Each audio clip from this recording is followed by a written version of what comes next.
Magandang hapon guys. Kahapon po pala ay araw ng aking birthday, October 27. At busy po kami kahapon. Bali, lumabas po kami. Sa labas po kami kumain. Pero bago sa kainan ay dinala muna namin yung asawa ko sa kanyang libingan. At pagkatapos po nun ay pumunta na kami ng UP Town Center. Kasama ko yung anak ko, tsaka yung aking pamangkin, tsaka yung mga apo ko. Tapos, akala ko po ay makakabalik kami ng maaga. Bale yung pansit sana na aking lulutuin ay hindi ko na po naluto. Kaya ngayon ko na po lulutuin. Bale October 28 na po ngayon guys. Magluluto tayo ngayon ng pansit bihon. Dahil nga po pag may birthday daw ay kailangan daw po may pansit para humaba ang ating buhay. Ayan, kukuha tayo ng pansit sa ating paninda sa tindahan. Ayan po, kukuha tayo ng pansit sa tindahan. Meron na pala tayong nakuha guys. Ito po, kalahating kilo lang po. Para lang meron tayong handa na pansit ngayong birthday ko. Lulutuin ko po yan. Tara po sa aming kusina at magluluto tayo ng pansit. Ayan po, marami na naman po akong labahan. Nagsalang tayo ng mga labahin. Tapos dito sa kusina ay bali nagpiprito pala ako ng fried chicken. Ulam po ng aking anak. Ayan po. Tapos, ito yung naiwan natin gulay kahapon. Yung panghalo sa pansit. Nilagay ko muna sa rep. Baka masira. Kaya ngayon po ay ating lulutuin na po. Ayan. Ito na nga guys, yung ating gulay na ihalo sa ating pansit bisado. Tapos, ito yung pansit. Tapos, ayan, maghiwa-hiwa tayo itong gulay. Ang ating ihahalo pala guys sa ating pansit bisado ay itong atay ng manok. Ayan po. Bali nilagak ko po muna siya. Tapos dito naman ay maghihiwa tayo ng mga gulay para sa ating pansit. Ayan po, maghihiwa po muna. At saka ito po yung kalahating kilong pansit po. Ayan, maghihiwa-hiwa muna ako guys. Ayan po, magsisimula na tayo sa paghihiwa ng mga gulay na ihahalo ko sa pansit guys. Ayan, ulahin natin itong sayote. Niluto ko po itong pansit para dala na rin hapunan po. 4 PM na po ang oras ngayon guys. Kaya ito ating nilulutuin ay dala hapunan na rin po.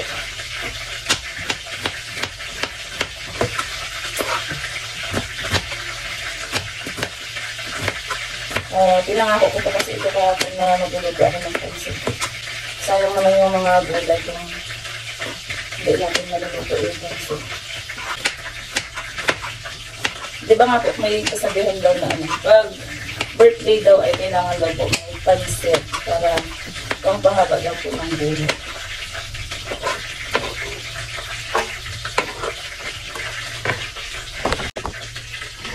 Dito naman po tayo sa ating carrots.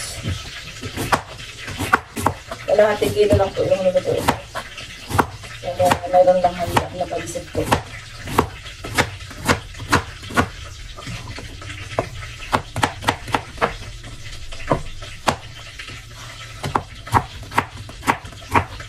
Ngayon lang ulit tayo nakaluto ng pansit.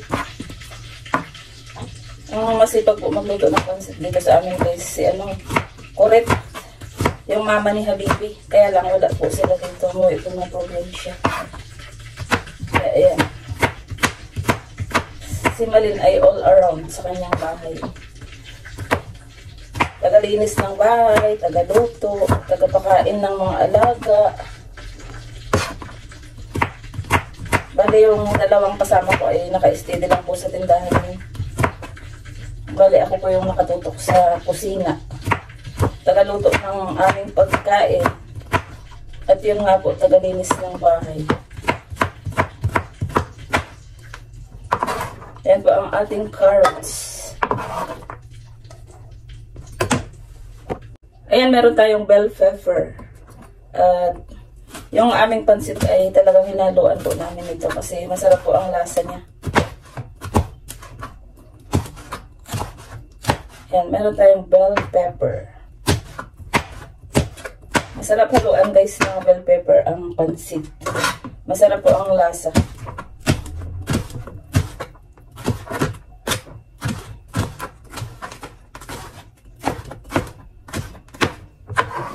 Ayan, pinaghalo-halo na natin dyan sa lagayan. Tayo lang naman ang kakain. Tsaka, madali lang naman po maluto itong mga gulay. Dito naman tayo sa ating, anong tawag dito guys? Green beans. Anong tawag dito? Nakalimutan ko na.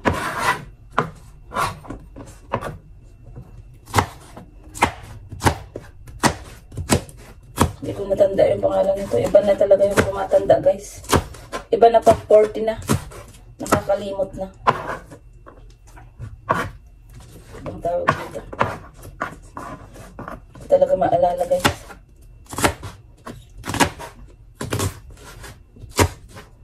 Mahirap na talaga ang natanda na.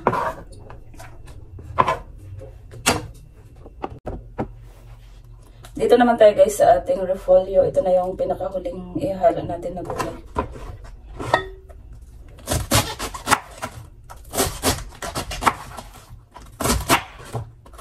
Yan, pawisan na po si Malin. Dahil mainit dito sa ating kusina.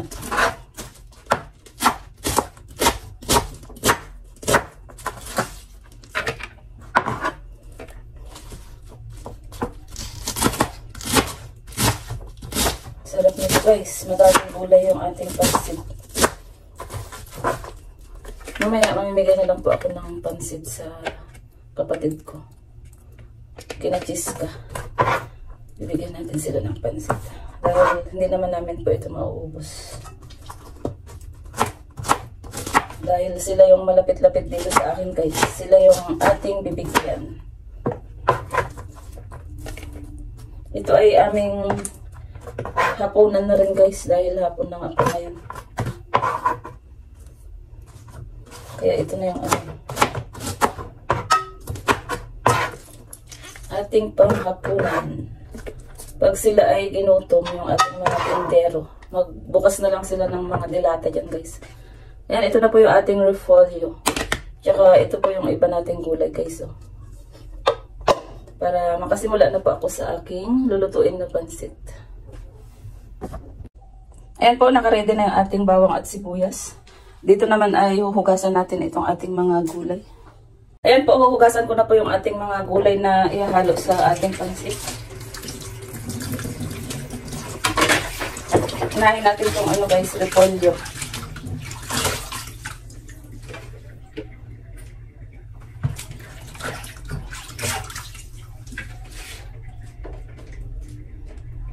Yan ang pansit na handa ni Malin. Dahil birthday niya po kahapon. Dahil birthday ko po kahapon guys. Ngayon pa lang natin maluluto itong ating pansit. Dahil kahapon ay gumala tayo. Pumunta po kami ng mall.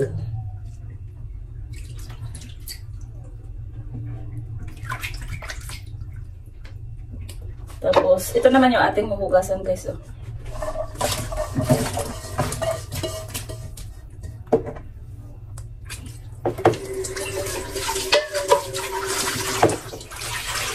Kailangan nating hugasan kasi galing sa palengke ito guys. Kung sino-sino yung mga humahawak na tao doon. Kaya dapat nating hugasan itong gulay bago natin lutuin.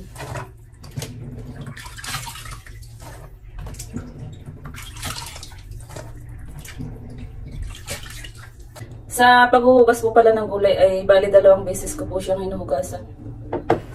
Bali pangalawang beses na po ito guys. Kasi po yung ating mga gulay na galing sa palengke ay marami pong mga alikabok yan. Kaya kailangan natin hugasan ng 2 beses.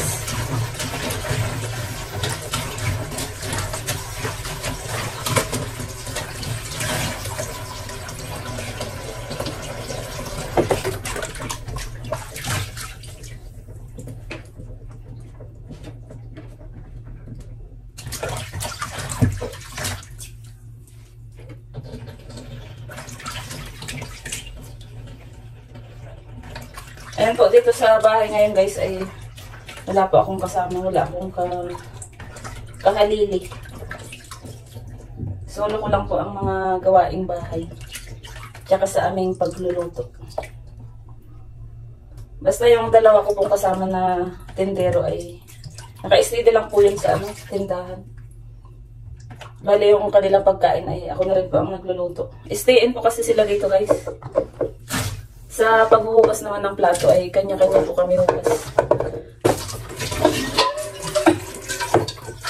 Pero sa mga kagamitan na aking ginagamit dito sa kusina, tulad ng kawali, kaldero, ako na po ang naghuhugas ng guys. Para hindi na maakala yung mga tindero natin sa tindahan. Kasi nga po maraming bumili. Mahirap naman walang tao din. Mamaya bumili yung ating suki ay walang bantay sa tindahan. Tsaka baka tayo ay manakawan pa. Ayan nga po, tapos ko na pong hugasan yung ating mga gulay. Magsisimula na tayo sa ating pagluluto ng pansit. Ayan po, nakapagsalang na tayo ng ating paglulutuan. Mainit na po yan guys. Maglalagay na tayo ng mantika. Magigisa tayo ng guys, sibuyas at bawang. Ayan, ilalagay na natin ito ating bawang. Kumayin na natin at malinis naman yung ating kamay. Ayan, sabay-sabay na po yan. Ayan, haluin na po natin. Bali, uunahin ko po yung mga gulay. Ayan, papulahin lang po natin yan. Easy-easy lang ang pagluluto ng pansit guys. Ayan, ganyan tayo magluto. Magigisa muna tayo. Ating papulahin lang po yan. Habang pinapapula po natin itong ating bawang at sibuyas. Ito naman po pala yung ating ihahalo na atay ng manok. Ayan po. Bali, nilaga ko na po yan. Bali, itatabi lang po natin itong sabaw niya guys. Dahil pwede nating isabaw yan mamaya. Pampalasa sa ating pansit. Ayan po. Tatanggalin lang natin itong kanyang pinaglagaan na sabaw.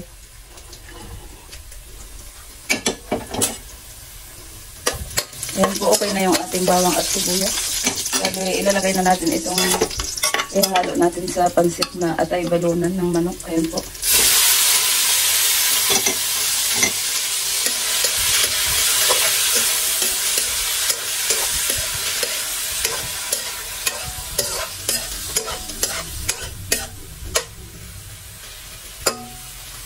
Tapos, lalagyan lang natin ng soy sauce.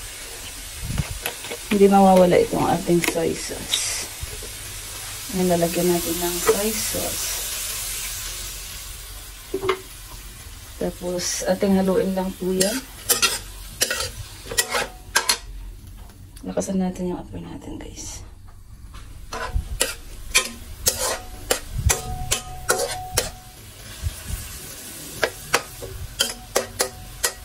Wow, sarap yan, guys. Oh.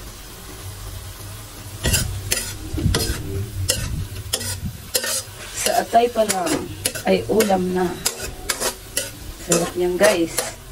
Oh, napakabango ng amoy. Amoy adobo. Ngayon naman ay pwede na nating ilagay itong ating mga gulay. Ayan po. Bali, ito po yung uunahin nating ilagay. Ayan po.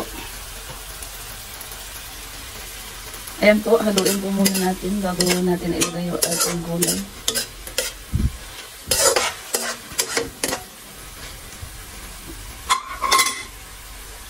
Ayan po, ilalagay na natin itong mga gulay natin. Yeah! Ayan, napakasarap po yan guys. Sino kaya ang maswerteng mabibigyan ng luto ni Malin?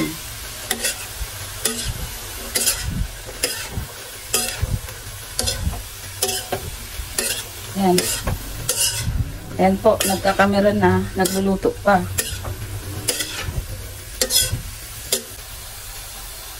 Bali, maglalagay pala tayo dito ng guys, pamentang durog, tsaka maglagay tayo ng pampalasa. Tapos na pala yung ating guys, dinadry na mga damit. Ayan, ituloy na po natin yung ituloy na po natin yung ating pagluluto. Maglalagay na tayo ng pamenta. Ayan po. Sarap ng amoy. Ang bango ng amoy ng niluluto ni Malin guys. Ayan, maglalagay na tayo ng pamenta. Bali, 2. Ayan po. Ayan po, ating haluin naman ngayon guys.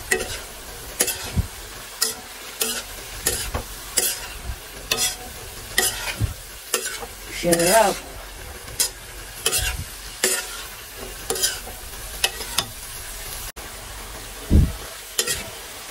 Ayan po. Medyo malambot na yung ating mga gulay na nauna. Ngayon naman ilalagay na natin yung ating repolyo. Ayan po ang ating repolyo. Naku po, napakaraming gulay ang halo ng ating pansit.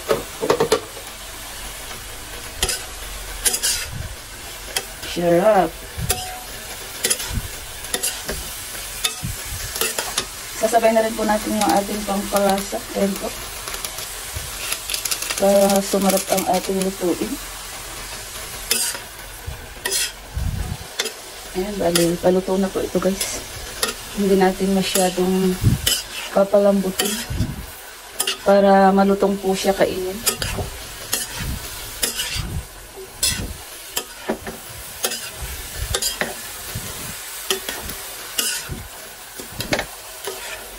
Ayan, okay na po ito guys. Ang isasalang naman natin ngayon ay yung ating pansit bihon na po.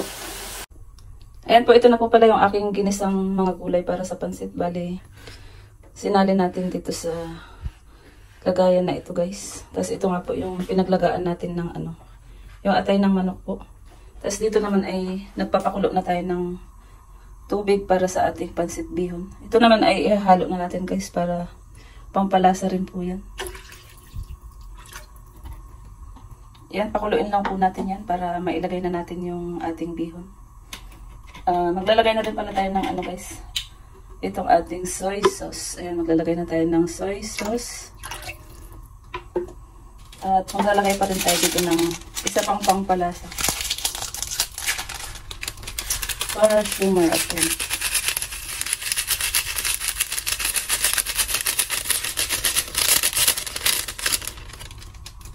Pakuluin lang po natin yan para mailagay na po natin itong pansit. Yan po. Bali, kalahating kilo lang po itong aking lulutuin. Ayan po, i-check natin yung ating pinapakulo na sabaw para sa ating bihon. Ayan po. Ayan, medyo kumukulo na po siya. Pwede na natin ilagay itong ating bihon. Ayan po. Jiran! Sabay-sabay na po yan guys. Habang nagpapakulo, ayan, ilagay na natin na rin.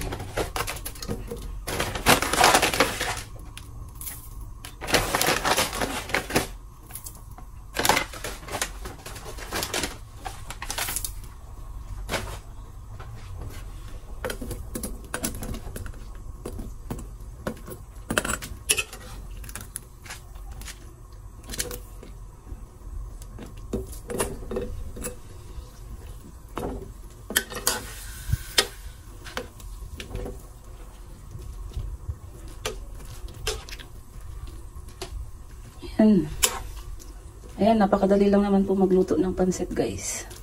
Sa mga baguhan dyan. Sa mga hindi pa marunong magluto ng pansit dyan guys. Ayan, panoorin nyo lang po ang aking vlog. Sa mga bagong mami. Sa mga magjuwa na bagong kasal. Ayan po.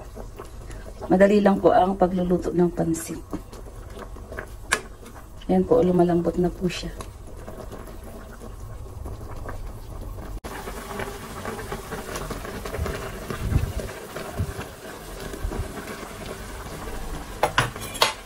Ayan po, gagamit lang tayo ng tinidor para madaling maghiwa-hiwalay yung ating pansit. Ayan po, ganyan lang po.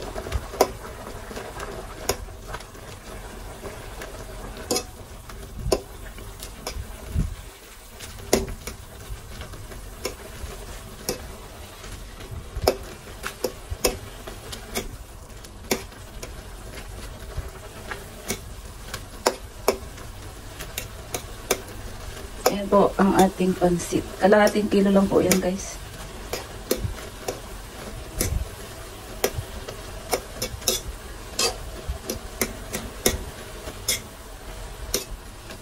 Sarap.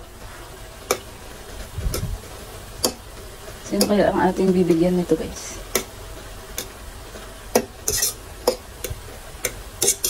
Ayan, basta lang meron tayong handa na pansit guys. Ayan.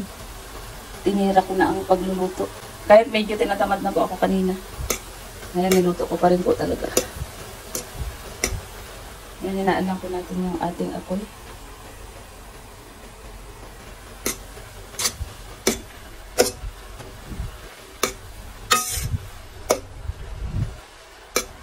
Medyo light lang po ang color nito guys.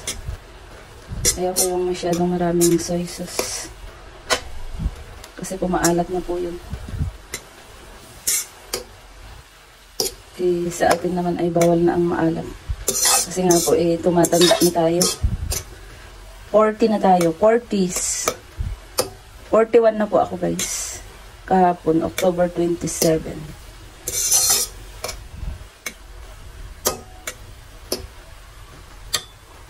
Yan, hinaan lang po natin.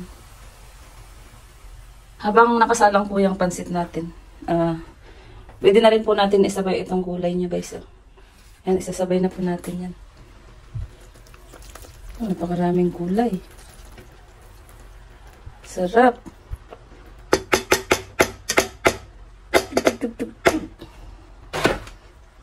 Yummy, yummy, oh. Ay, grabe guys. Napakaraming gulay. Ayan nga po, no? Napakaraming gulay nung ating pansit.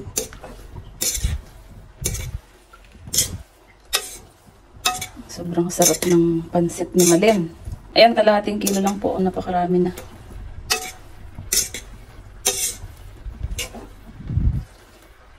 Pwede rin pang negosyo yan. Kalahating kilo lang po pala, marami na.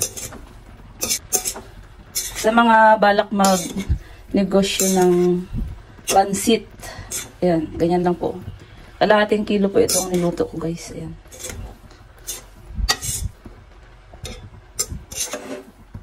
Ayan, napakarami. Ayan po, luto na yung pansit na aking niluluto guys. Dahil nga po, pahabol pong handa ito sa birthday ko kahapon. Bali, ngayon ko nga lang po nailuto. Dahil po kahapon ay busy-busyhan tayo. Kumain po kami sa labas. Kasama natin yung mga bata. Mga apo-apo at pamangkin natin. Ayan po, sa mga hindi pa po pala nakasubscribe sa Malin Vlog, ayan, paki-like, share, comment, at pakipindot na rin po ang bell button para updated po kayo lagi sa ating mga bagong video.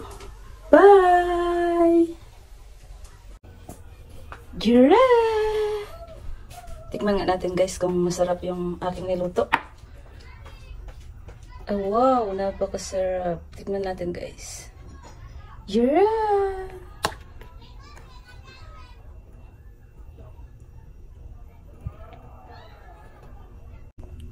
Ayan po, titikman natin yung aking niluto na pansit. At si Muning nandyan, nag-aabang na naman. Ito po yung pansit natin guys. At ating titikman. Ayan. Natapos po ako sa aking pagluluto ay madilim-dilim na po. Nasa 6 PM na po ata.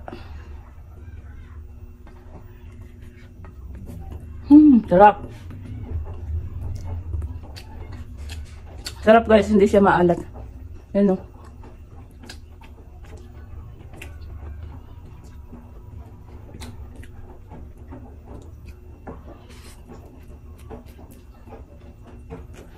Kain po tayo. Mainit pa. Kain tayo guys.